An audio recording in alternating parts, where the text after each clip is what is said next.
ఏడుకొండలవాడ వెంకటరమణ గోవింద గోవింద.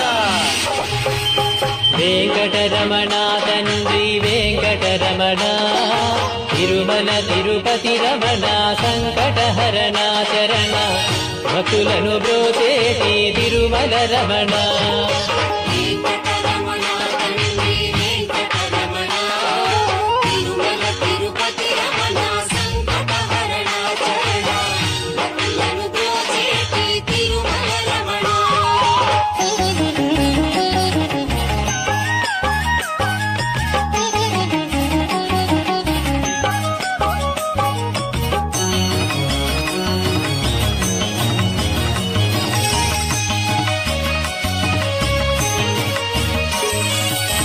తెల్లవారుజాముల్లో వెంకటరమణ తండ్రి సుప్రభాతము చేసే